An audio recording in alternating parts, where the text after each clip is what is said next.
la Fundación Voz del Centro presenta a Ángel Collado Schwartz en La Voz del Centro, un programa de servicio público que educa sobre la historia, cultura y sociedad de Puerto Rico y el Caribe.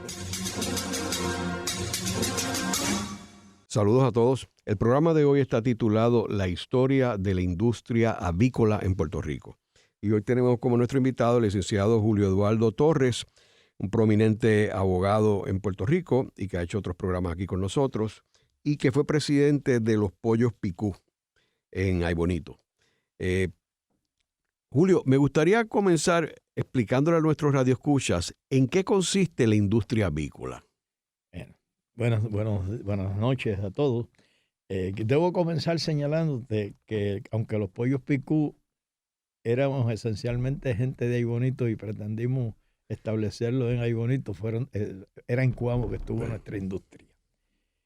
Los orígenes, la industria, como industria, la industria avícola en Puerto Rico se comienza a mediados de la década del 50 como tal industria. Sin embargo... ¿Y en qué consiste la industria? ¿Qué es la industria avícola? La industria avícola consiste en la producción de pollos pajilleros, producción de huevos de incubar, incubación de los huevos, elaboración de los pollos y venta y mercadeo. Pero, ¿Y qué son pollos parrilleros? Pollo pajillero es un pollo que pesa alrededor de 3 libras después de elaborado, puede pesar un poco más, 3 a 4 libras después de elaborado, y que se usa para el consumo en la casa, para los fast food de barbecue, de pollo frito, etcétera, que es el que se come regularmente. No es un pollo, hay unos pollos especiales que son mucho más grandes, que tienen otros propósitos dentro del consumo, dentro de la industria, pero el pollo pajillero es el que se vende día a día en los supermercados, en los fast food, en las diversas empresas. Como te señalaba, como industria yo pongo el comienzo a mediados de la década del 50. Pero ¿Y qué había antes? Bueno, aquí en Puerto Rico, de acuerdo con los datos que hemos recopilado, allá para la década del 30 se establece, está la PRA, Puerto Rico Reconstruction Administration, y la PRA empieza en el barrio La Plata de Aybonito con unos proyectos agrícolas en general, donde se repartieron unas fincas pequeñas a varias personas, y entonces no solo eran pollos, sino producían varias cosas, cultivos y animales, pero en realidad en esa ocasión las personas lo que producían era en jaulas pequeñas, 25 pollos, 50 pollos, que eran pues para el consumo personal y para el consumo y para venta en pequeña escala a los negocios.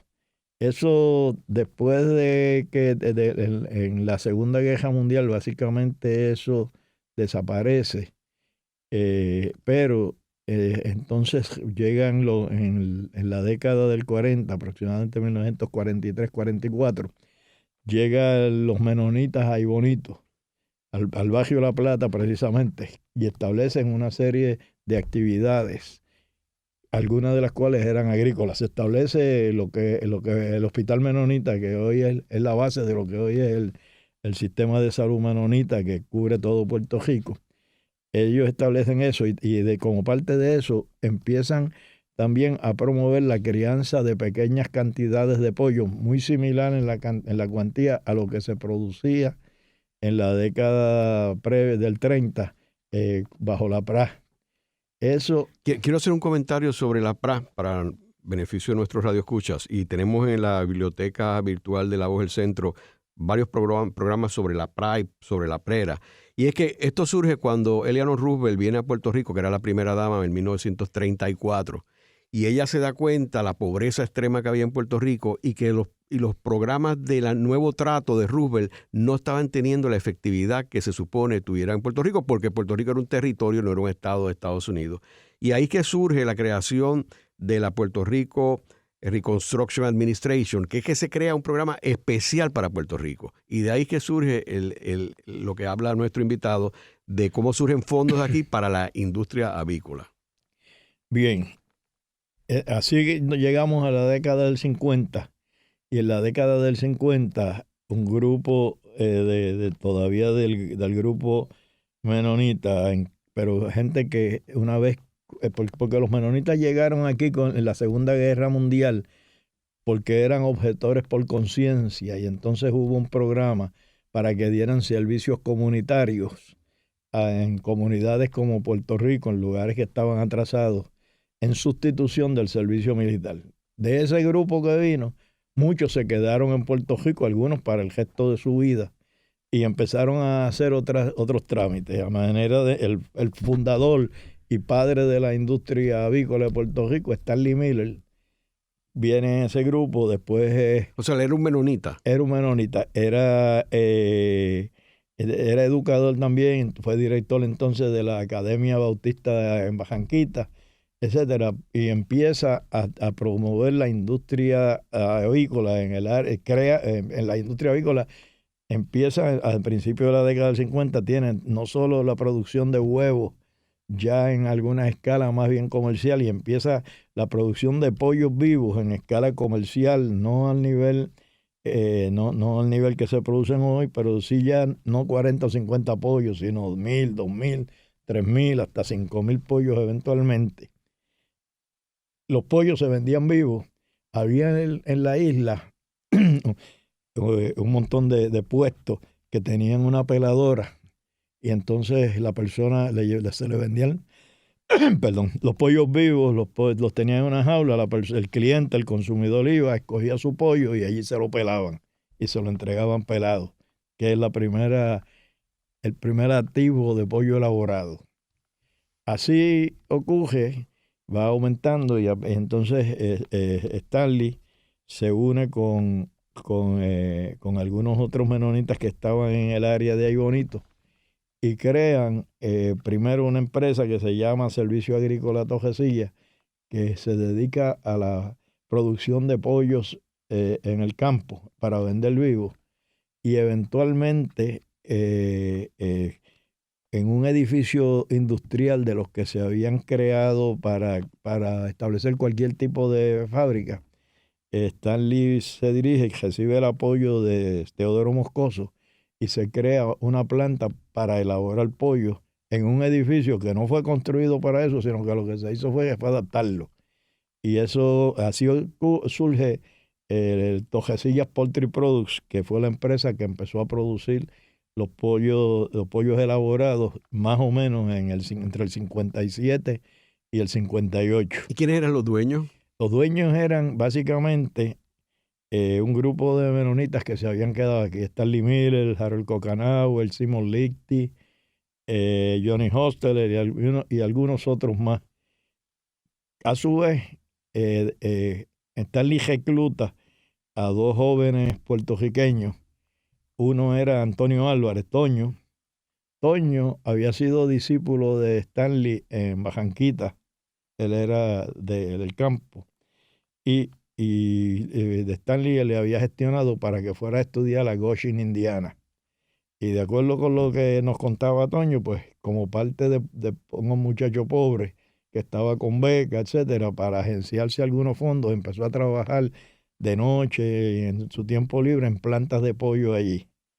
De allá fue al ejército, se casó, y Stanley lo recluta cuando crea Torrico y se lo trae y lo pone a cargo del área de la planta de procesamiento y del mercadeo de los pollos. Al otro joven que recluta es a Joaquín Rodríguez Oliván, que es un agrónomo natural del barrio La Plata de Aybonito, que trabajaba como en extensión agrícola, había sido maestro de agricultura, pero un hombre joven, de un nuevo liderato que estaba surgiendo en el pueblo, que no solo era en la industria o en los comercios, sino también en la política, etcétera. Y se lo lleva y inicialmente lo pone a cargo de ser el agrónomo supervisor de campo, pero casi inmediatamente lo nombra gerente del área de campo, de lo que era lo que llamábamos Servicio Agrícola Torrecilla. Joaco se operan como dos empresas separadas, la producción de campo y lo que es la planta, y el sistema que se utilizaba en esa época era Servicio Agrícola traía los pollos de Estados Unidos recién nacidos, se los vendía a los agricultores, la empresa financiaba, o sea, no le cobraba nada, pero se le llevaba una cuenta de lo que iban consumiendo, los pollitos, las medicinas, los alimentos, todo lo que tomaban, y al final al final le vendía los pollos entonces al agricultor a Tojecillas Poultry Products, lo que es Tojico. Y Tojico entonces le pagaban una cantidad por cada libra de pollo vivo que entregaba, y el agricultor hacía una ganancia o una pérdida en esa operación, que necesariamente, pues, si había ganancia se llevaba su dinero, y si había pérdida, pues se quedaba como una cuenta cobral que iba a tener que seguir pagando. Julio, o sea, quiere decir que los pollos los traían de Estados Unidos, no eran de aquí. Inicialmente los pollitos se traían vivos de Estados Unidos, pero el proyecto es una historia de éxito casi inmediatamente. Así que allá unos años más tarde, el grupo, quería decirte sobre los dueños, que Joaquín Tojico le dio una parte de la inversión a Joaquín y a Toño para que fueran condueños de la empresa. Y entonces, eventualmente, en Puerto Rico había un par de incubadoras que se establecieron a raíz de que la industria empezó a crecer. Conagre, lo que Nebraska Consolidated Mills en ese momento había establecido en el norte un negocio que se llamaba, de procesar, que se llamaba Island Poultry, y se había establecido un par de incubadoras, una en el barrio de La Plata de ahí bonito, esta de una empresa de menonitas también, Moyos Chic, y acá en Guaynabo una incubadora que se llamaba Nichols Poultry Farm. Empezando en los primeros años, Tojico le compra Nichols Poultry Farm para entonces incubar los huevos, y entonces empieza a traer los huevos de Estados Unidos para incubar, y los incuba primero en Guaynabo, y se mueve la incubadora ahí bonito allá en principios de la década del 60, y desde ese momento ha estado en el mismo lugar, en la incubadora de Tojico. En esa época también, cuando yo hablo de Tojico, incluyo todo el conglomerado, se inicia la producción de huevos de incubar en Puerto Rico, y se produjeron varias granjas. En varias granjas se dedicaron a la producción de huevos de incubar con excelentes resultados. Así las cosas, pues Tojico se convierte en la principal productora de pollo de Puerto Rico, y elaboradora. La marca copa el mercado. ¿Qué por ciento tendría estos pollos locales? Bueno, en esa época Tojico tenía prácticamente el 100% de lo que era local, pero no creo que produjera más del 15 o el 20% del consumo total de Puerto Rico, porque en Puerto Rico casi siempre el consumo ha sido suplido por el pollo importado de los Estados Unidos, usualmente pollo de calidad inferior. O sea que siempre el pollo importado ha tenido el porciento mayor del mercado. No siempre. Okay. Cuando Tojico crece, pues vienen los depredadores, que es algo que hemos tenido a través de toda la historia de nuestra industria avícola de Puerto Rico. Los que ven ese éxito y quieren cogerlo para ellos.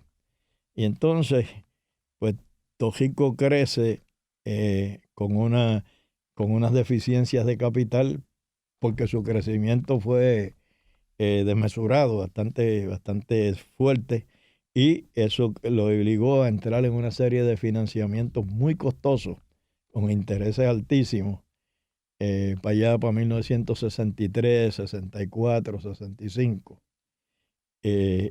Y empezaron varias empresas a tratar de adquirir Tojico, haciendo ofertas, etcétera, y poniéndole presión a la empresa. Unas veces, pues, le dejaban de comprar pollo porque en la industria, uno de los problemas serios de la industria que no se ha podido controlar a pesar de que hay formas de hacerlo, es que que los pollos llegan a la edad de mercadeo a cierta edad y no los puedes dejar en el campo, no puedes seguirlos alimentando, se ponen grandes, se salen de peso, etcétera, y por el otro lado, y entonces pierden las características que los hacen adecuados, y entonces pues quienes tienen control del mercado muchas veces lo que hacen es que aguantan el mercadeo para forzar eso y forzar que los precios bajen. Pues todas esas técnicas se usaron. Así que en 1966 el grupo encabezado por Stanley Miller se vio forzado a vender la empresa a Nebraska Consolidated Mills en aquel momento, que es lo que hoy es Conagra. La empresa ya... ¿Y no tenía salvación, Julio? Sí, tenía salvación, pero... El Estado no podía ayudar de una forma como hacen en otros países. Lo que pasa que cuando sigamos hablando se notará con esto,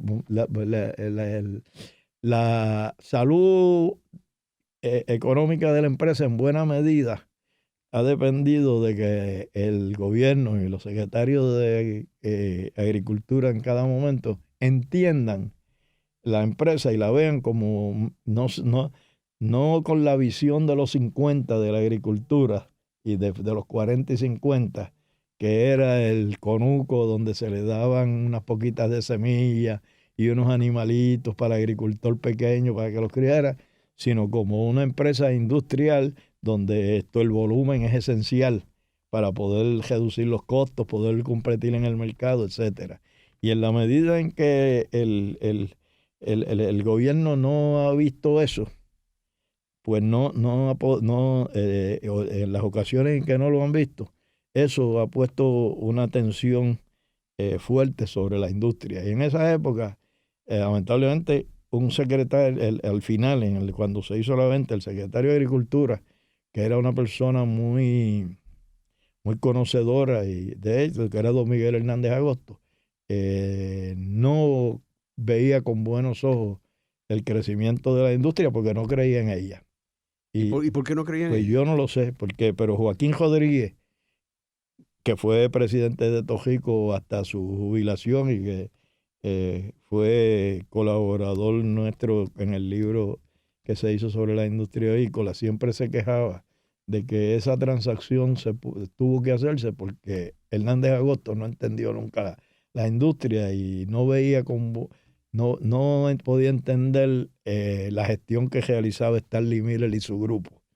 En alguna medida Joaquín se quejaba de que los veía como extranjeros apoderándose de la agricultura puertorriqueña. Pero la realidad es, yo trabajaba en ese momento, en el momento de la venta, yo trabajaba con Tojico. Y la realidad es que no hubo apoyo alguno del gobierno en eso. Que es irónico porque acabó vendiéndoselo a un extranjero. Sí, esa es la vida. Pero no, siempre también ha habido la visión de que si la industria decae, se puede hacer una cooperativa, la visión de la cooperativa de agricultores, algo que después manejamos de otra forma en el desarrollo de la industria,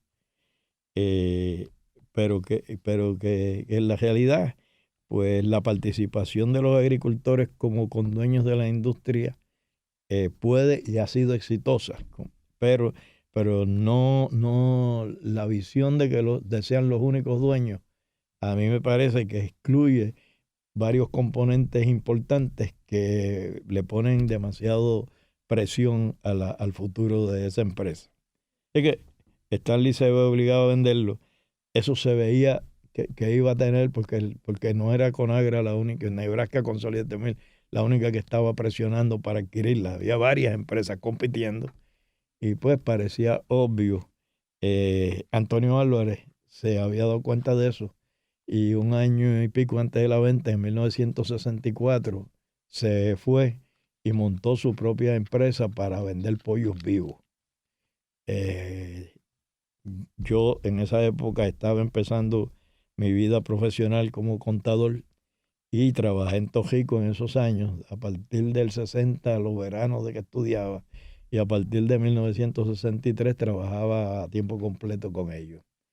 En el momento en que ocurre la venta, yo soy uno de los que decide irse, que no deseamos trabajar por las tensiones que habíamos pasado, pues decidimos irnos de Tojico. Tojico, bajo el poder de traen a un norteamericano a dirigirla, pero eventualmente, unos años después, le pasan el control a Joaquín Rodríguez. O sea, el americano sale y Joaquín Rodríguez vuelve a ser ahora el jefe de la totalidad de la empresa. Mientras tanto, como empleado. Como gerente general, como empleado. Mientras tanto, a raíz de que Tojico y de que Conagra, voy a decir Conagra porque cambió el nombre, pero en ese momento se llamaba Nebraska, Consolidated Mills, a partir de que Conagra adquiere Tojico, el Departamento de Justicia después de Lela, hace una de las cosas que pocas veces ha hecho en la historia de este país. Su división de monopolios le inicia un procedimiento de monopolios para exigir que se desprenda de las acciones porque eran dueños de la otra empresa que producía pollos elaborados en Puerto Rico, que era Elan Poultry.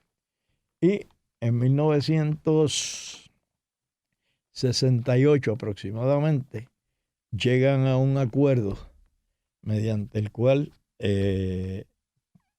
Conagra acepta desprenderse de las operaciones de Elan Poultry y otra serie de condiciones, la más importante de las cuales desde mi punto de vista es que en vez de que los agricultores siguieran criando pollos sobre la base de que le compraban los alimentos, los pollitos, etcétera, y después le vendían los pollos ya vivos a la empresa, se obligó a ofrecerle un contrato a los agricultores en el que el pago a los agricultores fuera a cargo por eficiencia, por cuánto costaba producir la libra de pollo, pero que el riesgo, o sea, la empresa iba a ser dueña todo el tiempo de los pollos, de los alimentos, los costos los aportaba la empresa, ellos eran los dueños, y el riesgo, si había una enfermedad y se morían, lo que ocurriera, tenía fuera de la empresa. Aceptaron eso, y allá para 1990 se negocia el primer contrato de producción a base de eficiencia, que básicamente se hicieron esos contratos sobre la base de cuánto alimento consume el pollo para producir una libra de carne, visto pues desde el punto de vista de la totalidad de la manada, y mientras menos consumiera, más alto era la paga por libra al agricultor. Fue interesante. Yo tuve la oportunidad, yo he tenido en esta industria unas oportunidades de aprender fascinantes, porque cuando yo me fui de Tojico en 1966, fui a trabajar en auditoría pública. Pero en mi regreso, y estudié Derecho, empecé de noche y terminé Derecho. Y acabándome de graduar de abogado, representé a los agricultores en la negociación con Tojico del primer contrato de producción. Y eso fue en 1990-91. 1970 al 71. Y así empieza la agricultura, se estabiliza la empresa. Tojico sigue creciendo y echando hacia adelante, y muy... ¿Qué por ciento tendría entonces del mercado? Yo no creo que subió un poquito, pero yo no creo que tuviera mucho más. ¿Y los importados seguían llegando? Los importados seguían llegando. Había unas reglamentaciones, pero uno de los problemas que ha tenido la industria también es que las reglamentaciones no se implementaban con muy eficientemente por parte de los funcionarios y de las agencias obligadas a hacerlo. Haremos una breve pausa. Pero antes, los invitamos a adquirir el libro Voces de la Cultura, con 25 entrevistas transmitidas en La Voz del Centro. Procúrelo en su librería favorita o en nuestro portal.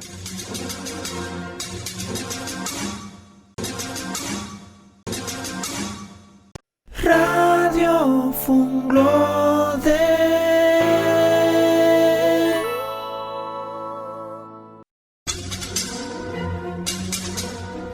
Continuamos con la parte final de La Voz del Centro con Ángel Collado Schwartz.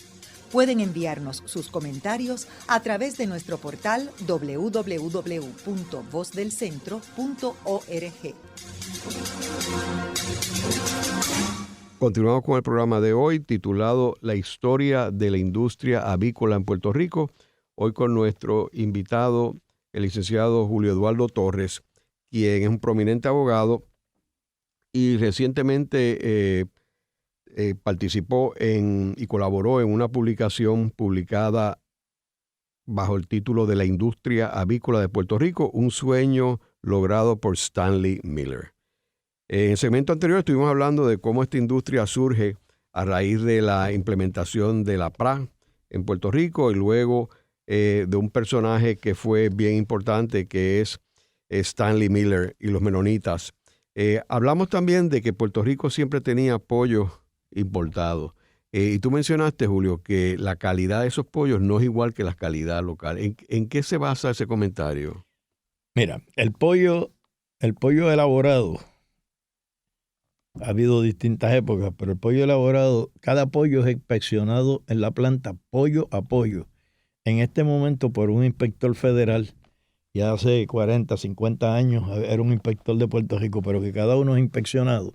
Uh-huh. Y se asegura de que tenga la óptima calidad en el momento. Si el pollo tiene algún defecto, etcétera, se decomisa. Así que el pollo que sale de una planta en Puerto Rico, por la tarde se elabora y por la noche, en la madrugada, salen los camiones a entregarlo por todo Puerto Rico. O sea, es un pollo fresco, un pollo que tiene las características que se requieren por ley federal y por los reglamentos para asegurar la buena calidad y la salubridad. Eso mismo ocurre con los pollos que se venden, que se elaboran en Estados Unidos. Lo que ocurre es que los pollos que se elaboran en Estados Unidos se echan en llegar en Puerto Rico. Se echa en llegar 7 y 8 días. Y para que el pollo se considere fresco, debe tener una temperatura que nunca haya bajado de 26 grados, una temperatura interior no menor de 26 grados. Pero todos sabemos que es bien difícil que el pollo a los 8 días esté así. Es raro, en mis años en la industria, es muy raro que tú lleves al mercado llevar a un mercado un pollo de más de 3 días. De hecho, nosotros teníamos una política en Picu de que si llegaba a 7 días los regalábamos a Hogar Crea, lo que fuera. Pero sin embargo, el llamado pollo fresco que llega aquí, llega aproximadamente 6, 7 días para ser manejado aquí, porque vienen por barco. Entonces, ese es en primer lugar. El que no es fresco, viene, muchas veces salen, lo congelan, tratan de venderlo en otro mercado y después que estar unos cuantos meses congelados, lo envían a Puerto Rico. Entonces, ese pollo que cuando fue elaborado tenía las características requeridas, deja de tenerlas. Pero aquí la inspección nunca toma en cuenta que la reglamentación requiere que se mantengan las características. Por lo tanto, el pollo que usted compra congelado y aún el llamado pollo fresco no necesariamente y usualmente no tiene la calidad que tiene el pollo fresco que fue elaborado ayer o antier y le llega al supermercado, le llega hoy o le llega 2 días después de elaborado y usted lo compra los 2 o 3 días o los 4. O sea, usted tiene la garantía de que ese es un pollo fresco. El llamado pollo fresco que viene importado no es pollo fresco. Y el pollo congelado no solo no es fresco, es un pollo que muchas veces es piltrafa. Esa es en realidad la razón por la que yo digo que la calidad nuestra sin duda es mejor siempre. Julio, en el segmento anterior nos quedamos hablando de cuando Toño Álvarez se va de Torrico a raíz de la venta de la firma Torricos a Conagra. ¿Y cómo él comienza esa operación? Ese pollo picú. Mira, Toño y todos los que habíamos estado en Torrico nos fuimos como consecuencia de la venta. Toño se había ido un poco antes, pero de los que nos fuimos como consecuencia en relación a la venta, todos nos habíamos quedado con aquello que llamaban antes en el campo piquita. Nos quedamos heridos de que lo que nosotros sentíamos, porque nosotros sentíamos que esa empresa era una empresa puertorriqueña. O sea, el hecho de que Stanley Miller fuera el presidente, nosotros veíamos a Stanley Miller como un puertorriqueño más, y yo siempre he pensado que lo era. Entonces nos quedamos con eso. Y en 1971 a Toño se le ocurrió la idea de hacer una empresa, o sea, crear una planta para competir con Torrico. Y pues me lo planteó a mí, se lo planteó a un grupo, y básicamente después de mucho, había el problema de capital, pero se le planteó a raíz de que toma posesión el gobierno de 1973 de Rafael Hernández Colón, se le plantea a don Antonio González Chapel, que era el secretario de Agricultura, y don Antonio acogió con beneplácito la idea y hizo todos los esfuerzos por echarla hacia adelante, y nos prestó la ayuda económica gubernamental, porque nosotros se necesitaba en aquel momento un capital de aproximadamente $2,5 millones entre la planta y el capital de operaciones, y era muy cuesta arriba para nosotros levantarlo, pero el grupo original que se creó éramos todos personas que teníamos experiencia en la industria. El grupo organizador, que teníamos eso que llaman en inglés know-how de la industria, y podíamos hacer esa aportación y alguna aportación de dinero, que no era mucho. Entonces creamos un modelo, que es un modelo que yo pienso que fue muy exitoso, y que debe servir de modelo similar a otras, donde nosotros íbamos a ser, los organizadores éramos dueños del 60% de las acciones y los agricultores del 40%. Entonces, el gobierno construyó a su costo la planta y nos la agendó a nosotros? Se la agendó a Picú, pero se la agendó para recuperar la inversión total. O sea, el agendamiento se determinó a base del costo de la planta, depreciación y un interés al 3%. O sea, que tampoco no fue un regalo, ni mucho menos. Fue que la inversión, o sea, fue la inversión responsable del gobierno en promover una industria. A los agricultores se les financiaron el campo, los ranchos. Hubo distribución de fincas, se les financiaron los ranchos, y se les dio en cada rancho una porción pequeña de dinero para que le invirtieran en acciones de la empresa. Y ese modelo funcionó muy bien. Y así empezamos en el 1977, en noviembre del 77, empezamos a producir el pollo. Empezamos a producir pollo, pero que tú querés, has estado en el mundo de la promoción de negocio y publicidad, es muy interesante. Y es que el pollo sale bajo la marca Somante, que era una marca que pertenecía a un negocio de producir huevos que habían creado Antonio Stanley Miller y su hermano después de salir de Torrico. Y la marca de huevos Asomante era la primera marca. Y ellos, Asomante se lo habían vendido después a otras personas, pero nos prestaron la marca para salir al campo. Miguel Ángel Negrón creó nuestro primer jingle. Y el jingle era uno muy pegajoso que decía: Pollo Picú, ¿quién eres tú? Tú sí eres fresco, etcétera, etcétera, etcétera. Y yo soy el pollo Asomante. Y la gente empezó a ir a los negocios y en vez de pedir un pollo Asomante, a pedir pollo Picú. Dame un picú, y dame un picú, y dame un picú. Y pegó tanto que decidimos cambiarle la marca y lo pusimos Picú. Así que este es un nombre que se inventó el pueblo, que creó el pueblo. El pueblo fue el que bautizó. Picú fue exitoso desde el principio, tan exitoso que nosotros no pensábamos que íbamos a tener ganancias en los primeros 3 años, y yo creo que el segundo año ya hubo ganancias. Y empezamos a acaparar el mercado. Y tuvimos un respaldo, un respaldo excelente. O sea, te recordarás que en el 1996 el Partido Popular pierde las elecciones y gana el gobernador Romero Barceló. De hecho, la inauguración, quien corta la cinta es el gobernador Romero Barceló, y tuvimos el apoyo consecuente de los secretarios de Agricultura de los gobiernos del PNP, principalmente entre ellos Carlos López y excelentemente Heriberto Martínez Toje. En ese contexto empezamos a copar, y a los 4 o 5 años Picú era la primera marca en el mercado y Tojico la segunda. Y empezamos a copar el mercado.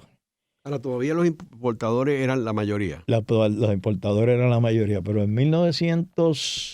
antes de 1984 más o menos, 83 antes, el Instituto de Asuntos del Consumidor de la Universidad de Puerto Rico, dirigida por la Tortú, hace un estudio de la importación de pollo y el manejo de las carnes y descubre varias cosas. La primera es que en Puerto Rico se traía pollo congelado, se descongelaba, se empacaba y se vendía como pollo en algunos negocios de mercado.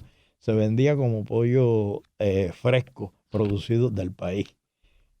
Eso se estimó entre 16 y 24 millones de libras lo que se vendía así acá. Sacaron fotografías de pollos descongelándose en techos de supermercados y serie de cosas. Como consecuencia de eso, Heriberto Martínez empieza un proceso de reglamentación que concluye otro secretario ya de nuevo de Rafael Hernández Colón en el 85. En ese periodo se crea, no estoy seguro quién aprobó el primer reglamento, pero los dos mantienen esto, que es, se prohíbe el descongelamiento y empaque de pollo fuera de las plantas. Y se aprueba un reglamento que incluye que los pollos frescos, para que fuera fresco, tenía que entrar a Puerto Rico no más de 48 horas, o estar en el mercado no más de 48 horas después de producido. Y el pollo congelado tenía que entrar a Puerto Rico no más de 30 días después de haber sido producido. Eso, unido a que empiezan a aplicar los reglamentos en alguna medida, le da un boom a la industria, y ahí es el mejor momento de la industria.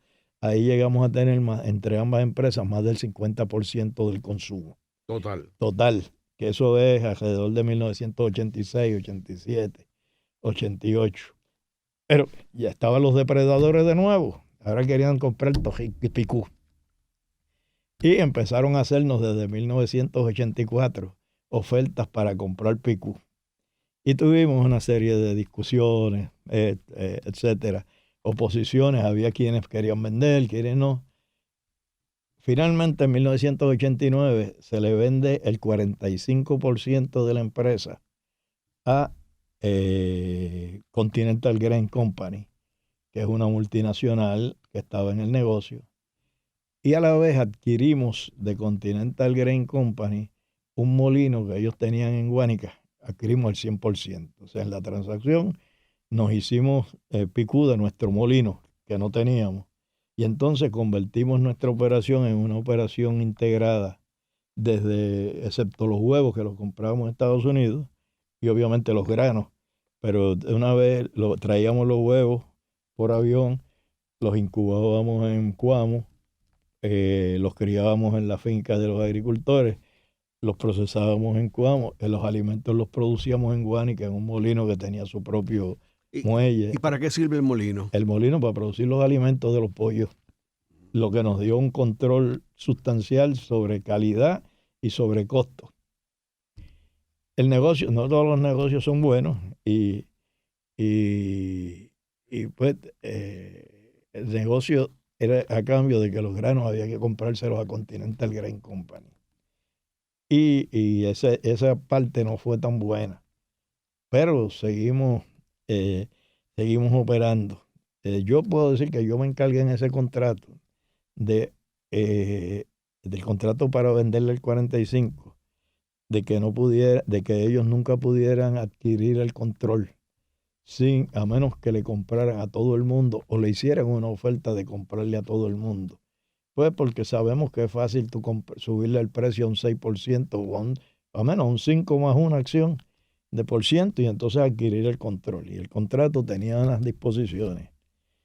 Y que eso ocurre en el 89, Picú sigue siendo exitoso, pero entonces empieza en el 80 en el 91, llega al gobierno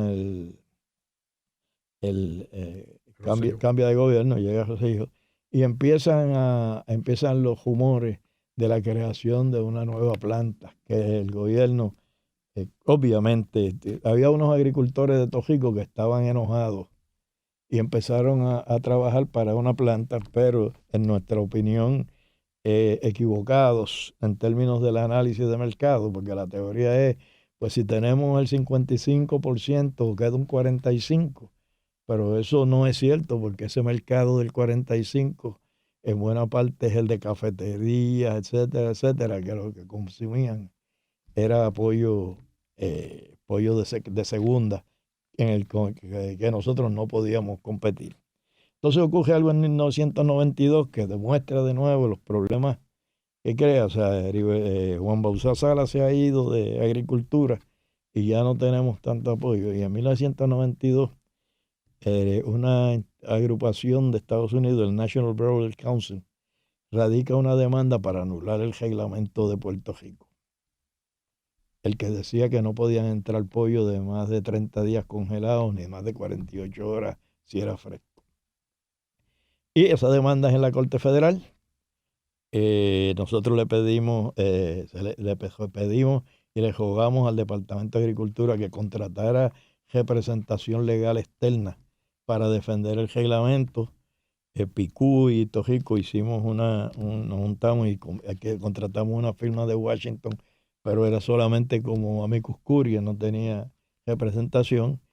Y cuando fuimos a la vista en diciembre de 1992, ya el Partido Popular había perdido las elecciones y todas esas cosas sabemos que influyen.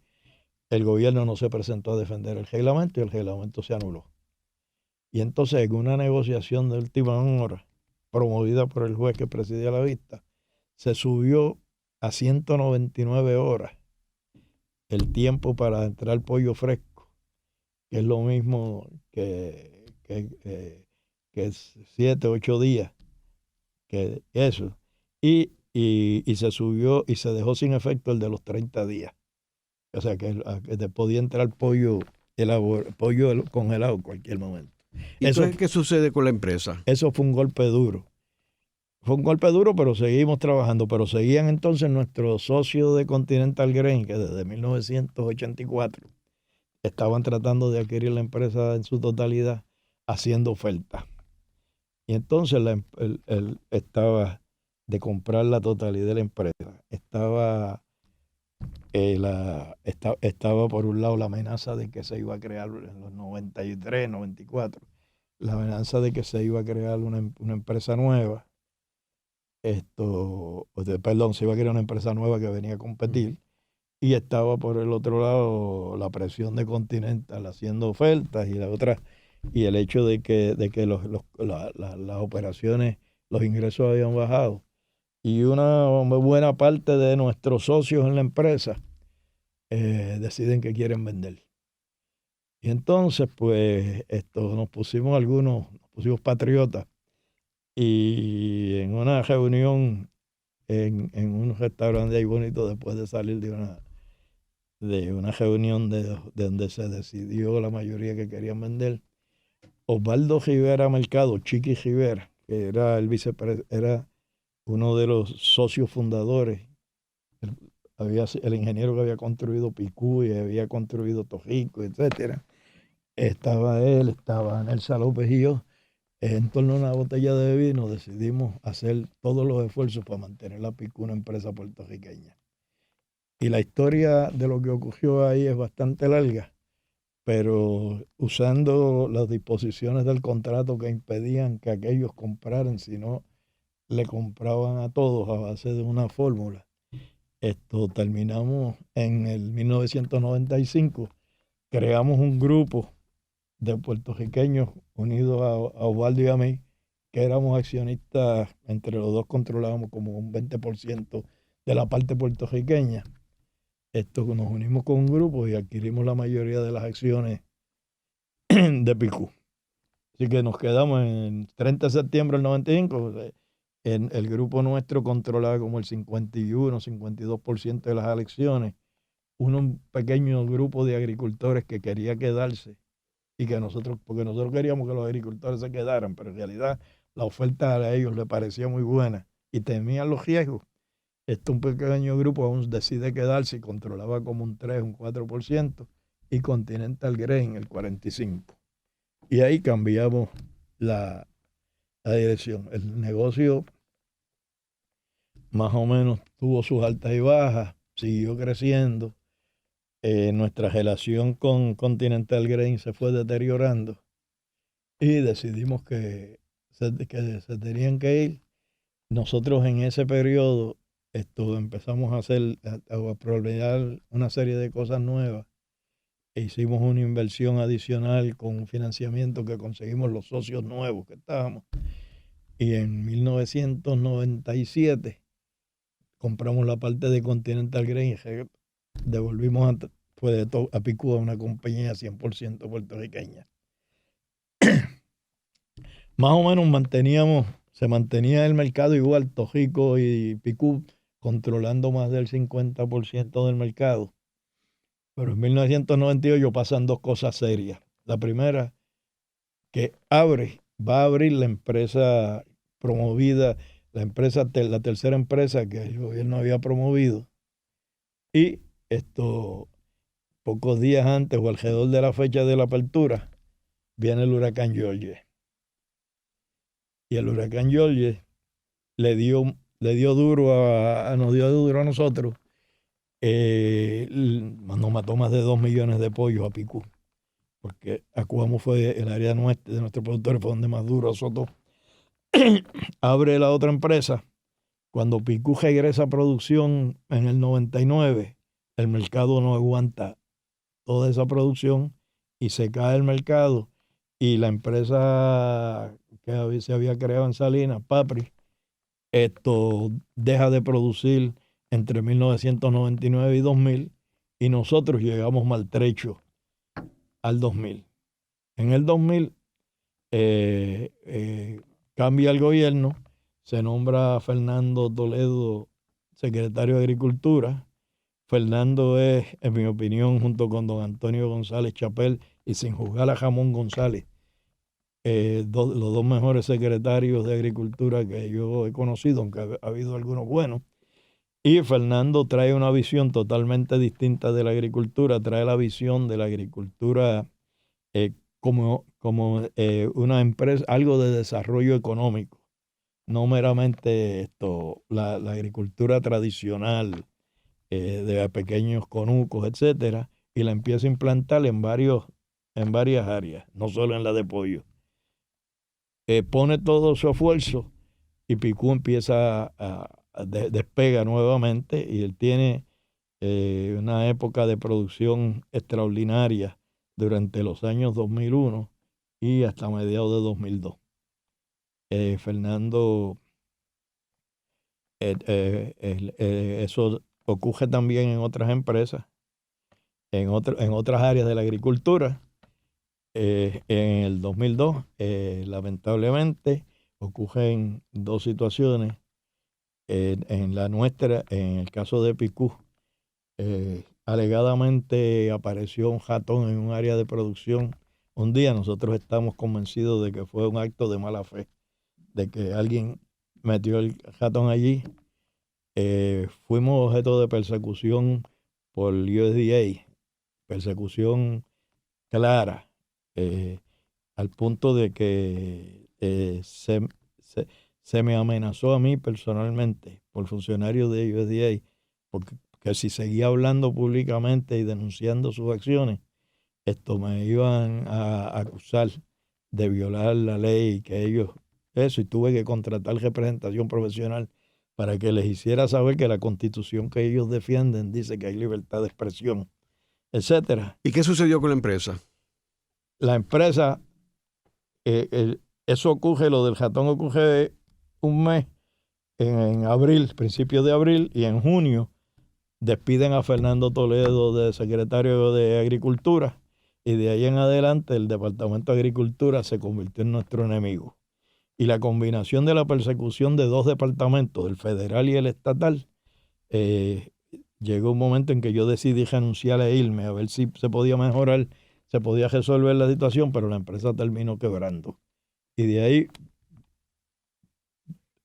Y actualmente quien único queda es Torrico. Actualmente solo está Torrico. Pero el porciento es muy pequeño, ¿verdad? Versus el importado. Es menos del 15%, cuando llegamos a tener más del 50%. Una última pregunta, Julio. ¿Tiene futuro la industria avícola? Sin duda, la industria avícola es el modelo que debe seguir Puerto Rico para el desarrollo económico. Pero requiere inversión y requiere el respaldo del gobierno y requiere que se apliquen las reglamentaciones.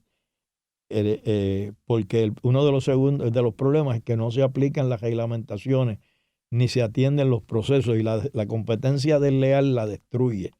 Y si aplicaran las reglamentaciones, la industria, yo no tengo duda que puede ser un puntal en el desarrollo económico de Puerto Rico. En el programa de hoy hemos discutido la industria avícola en Puerto Rico. Vemos cómo la misma ha sido víctima de todo el balón de político de Puerto Rico y el cambio de los partidos políticos, pero que es una industria que tiene un potencial extraordinario, pero que no ha habido un gobierno a largo plazo que se haya comprometido con el desarrollo de esta industria. Gracias, Julio Eduardo. Gracias.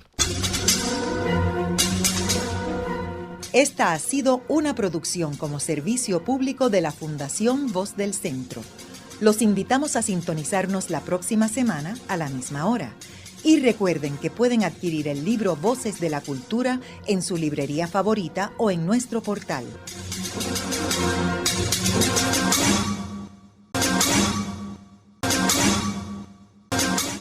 Esto es contenido. Esto es Radio Funglode.